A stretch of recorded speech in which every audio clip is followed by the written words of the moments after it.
Bienvenue sur l'Or Acadie, votre podcast numéro 1 sur les traditions orales acadiennes.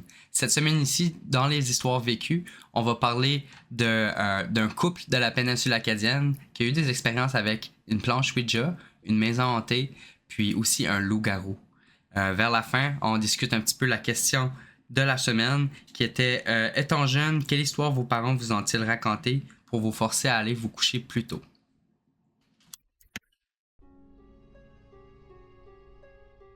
Notre histoire vécue me vient de quelqu'un qui désire rester anonyme.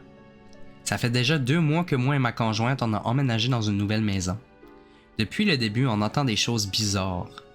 La première soirée, quand on a dormi dans la maison, dans le milieu de la nuit, on a entendu un homme qui marchait dans la cuisine. Il avait une voix grave et on dirait qu'il grognait. Des fois, on entend un bébé brailler dans le sous-sol, mais la TV est jamais allumée, puis rien ne pourrait expliquer le bruit. On entend des bangs dans les portes, c'est toujours des petits bruits inexplicables. Il y a une soirée, ma blonde était assise à côté de la fenêtre de la cuisine. À côté de la fenêtre de la cuisine, tu peux voir la fenêtre du garage. Elle a vu quelqu'un qui jouait avec les rideaux de la vitre du garage. Ça s'ouvrait, ça se fermait, ça s'ouvrait, puis ça se fermait de nouveau. Où ce que la vitre se trouve, il n'y a aucune façon que personne n'aurait pu s'y trouver, parce qu'il y a des choses qui bloquaient le passage, et la fenêtre était même couverte de boîtes. On entend souvent du monde marcher dans la maison le soir. Puis tard le soir, quand je sors mes chiens, on entend du monde dans le bois, puis tu vois qu'on s'imagine pas ça parce que les chiens aussi réagissent à ces bruits-là. La semaine passée, durant le jour, ma blonde a entendu une grosse boîte tomber dans le sous-sol. Elle pensait que c'était les chats qui l'avaient fait tomber, mais elle a été voir puis il n'y avait rien qui avait tombé dans le sous-sol. Le deuxième segment nous parle du vécu de sa conjointe. Ma blonde a vécu plusieurs expériences quand elle était jeune. En 1999, ma blonde et quelques-uns de ses amis ont joué au Ouija dans la salle de bain des filles à l'école Terre des Jeunes de Paquetteville. Elles ont demandé à Satan de flusher la toilette du fond alors que la porte était fermée et que personne n'était à l'intérieur. La toilette s'est bel et bien mise à flusher elle-même. Toutes les personnes qui étaient là ont eu peur et ont sorti en courant. Depuis cet incident, ma blonde a vécu plusieurs autres choses. Elle et son meilleur ami allaient souvent au chalet des parents de son ami. Souvent, ils entendaient des coups sous le chalet, comme si quelqu'un donnait des coups de poing dans le plancher. Une soirée alors qu'ils étaient là pour la fin de semaine, ils étaient dehors et il faisait bien beau. Le vent s'est soudainement levé. Ils ont entendu des coups dans le plancher, la poignée de porte bougeait toute seule et ils entendaient des pas qui se rapprochaient de plus en plus d'eux. Ma blonde et son ami sentaient que ce qui se passait s'empirait de plus en plus, et ma blonde était persuadée qu'un ours arrivait car elle entendait des gros bruits dans le bois. Par la peur, ils ont décidé de retourner à la maison.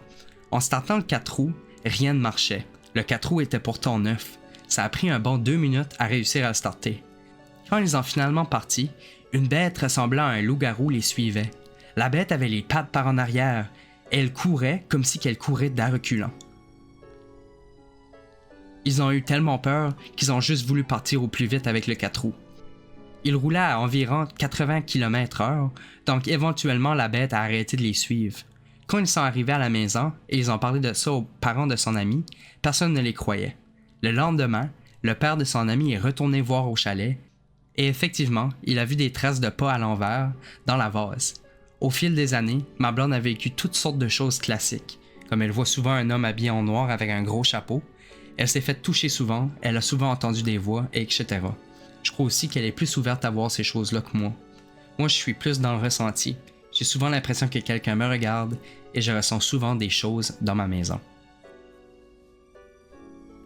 Chaque semaine sur l'Or Acadie, je vous pose une question du jour. Je vous invite à répondre aux questions du jour, ceci me permettra de grandir et paraîtra dans mes podcasts. Alors commentez pour y avoir la chance d'y paraître. La question du jour était: étant jeune, quelle histoire vos parents vous ont-ils raconté pour vous forcer à vous coucher plus tôt? J'ai brisé la glace avec une réponse.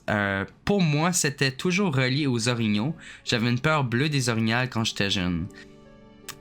Ma mère a répondu: oui, on avait seulement besoin de dire le mot orignal puis tu décollais au lit.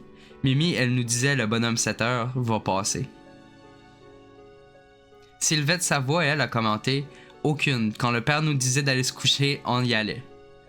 Diane Landry-Godin a répondu: il nous disait que le bonhomme 7 heures allait venir nous prendre si on dormait pas. Ça a marché un bout.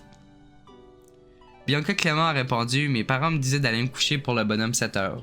Et particulièrement parce qu'on venait de Saint-Léolin, ma sœur arrêtait pas de me dire qu'elle allait appeler Fred Albert pour que j'aille me coucher. C'était un monsieur excentrique qui vivait en vieux garçon et qui ne parlait pas beaucoup. Je croyais qu'il était un sorcier étant jeune à cause de ça. J'ai répondu aux commentaires à Bianca en disant un classique. Je pense que tous nos parents nous ont déjà parlé du bonhomme 7 heures. Moi, quand ma mère me parlait du bonhomme 7 heures, je m'imaginais une grosse horloge avec 2 jambes. J'avais pas vraiment peur. J'ai rajouté super intéressante ton histoire du monsieur. Qui sait, peut-être que c'était vraiment un sorcier. Jessica Dean Larocque a répondu: j'avais plus peur de ma mère que de n'importe quel monstre ou histoire qu'elle aurait pu dire. Hein. Sauf quand Dorine disait va te coucher, ben j'allais vite puis je disais pas un mot. Eddie Savo a commenté: mes parents avaient pas de trouble à me faire dormir quand j'ai venu plus âgé, mais pour me forcer à manger, mon père nous disait souvent: si tu manges pas ton assiette, demain t'auras de la mioche. La menace totale, tout met de la mioche. Quelle horreur. J'ai répondu: j'en ai des frissons dans le dos. Aïe aïe. Finalement, Valérie Dubois a commenté: aucune histoire, on obéissait automatiquement, on n'avait pas intérêt à se poser. J'ai répondu: merci pour le commentaire. Je leur lève le chapeau parce que moi, quand j'étais jeune, j'étais une vraie petite peste.